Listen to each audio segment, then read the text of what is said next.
What's up everybody, Matt Maran here for a quick drive video. So this time I'm driving the 2024 Hyundai Kona Electric. Now I will say this is a prototype version. These aren't going to be arriving for a few more months here after the launch of the regular version of the Kona. But as far as the electric version goes, so the main headline things here are that it still runs the 400 volt architecture. It doesn't have the faster charging of the other EGMP vehicles from Hyundai. And so what that means is you're going to have pretty slow recharge times and not a ton of power here. But we're going to turn on to this back road here and see how it accelerates. Here we go.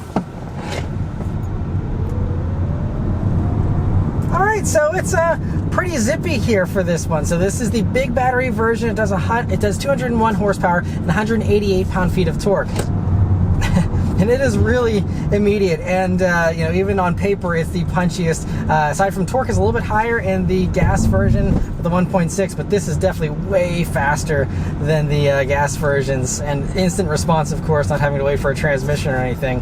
And yeah, this feels really fun. Definitely the most fun of the bunch here for the Konas. But anyway, so as far as the small battery version, if you were to go for that, it's going to be a lot less power. It's 133 horsepower in that one. And so anyway, as far as the battery sizes, it's a 64.8 kilowatt hour battery here in the larger versions and a 48.6 kilowatt hour battery in the small battery version.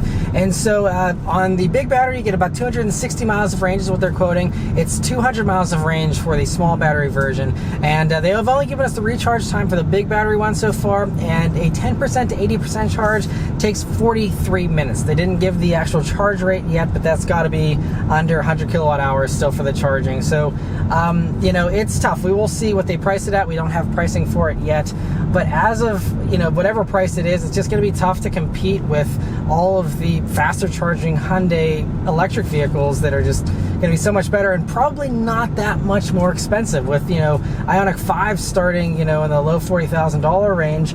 I can't imagine this being much cheaper, for much slower charging, much less power.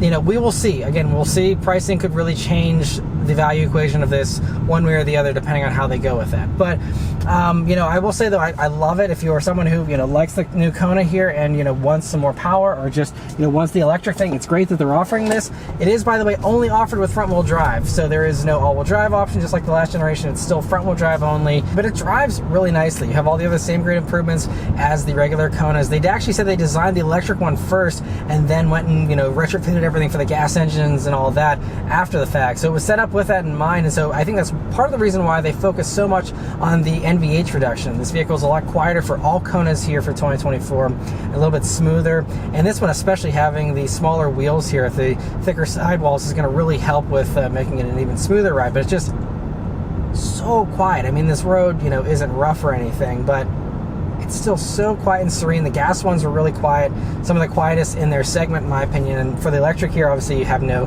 powertrain noise whatsoever, but just the way everything's insulated, you don't really have any tire noise, honestly. Very little road noise, no wind noise really. They did such a good job. They improved the aerodynamics here on these new ones, and the styling too is a little bit unique here for the electric one. You'll see the front bumper is unique. It's a little more sealed off, and you have the pixelated design on the lower part of the front bumper and also actual pixelated lights there through that light strip, which is one continuous strip on the gas ones, but here you have the little dots for the electric version, which is a cool touch, and you'll see also that same theme continue out back as well. A couple other cool little advancements here for the Kona Electric. It now has battery preconditioning if you program in a charge stop in the actual nav system, and it also does have smart regen, so it can use traffic conditions and all that to plan ahead and try to regen a little bit earlier or later depending on what it sees. But it's supposed to help just maximize efficiency. You also have the iPedal one pedal mode, so you have the paddle shifters here, so you can have the various levels of regen like we see again in other IONIQ models.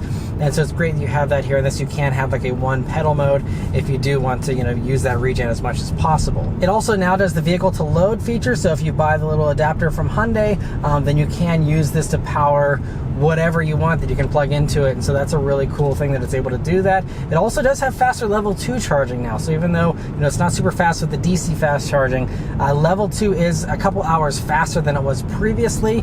So that means if you do a lot of driving and then plug in at home and you need to get back out on the road shortly thereafter, that'll at least help you to have a quicker turnaround time there on a level 2. And I don't have any updated curb weight for these new Kona Electric, so I can't say how much it weighs. We do know that a fully loaded regular gas Kona is about 3,500 pounds, so I'm guessing this is going to be over that. But, you know, it just feels really great with the handling. Steering is nicely weighted here, and just feels really good so far. I mean, I'm just really impressed again with the new Kona in general. It's just been such a huge improvement, huge upgrade, huge improvement in space especially. And here in the electric version, you also have a flat floor back there for the second row, which you don't get in the gas versions.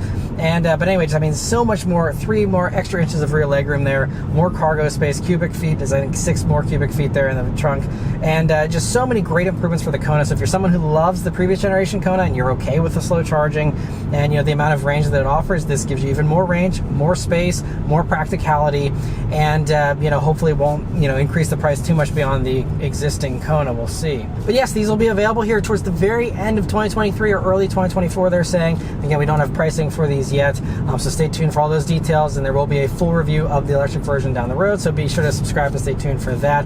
But in the meantime, those are my first impressions here of the electric Kona. Let me know your thoughts on it in the comments below. Huge thanks to Hyundai for providing me here with this opportunity, and yeah, I'll see you guys in the next one. Take care.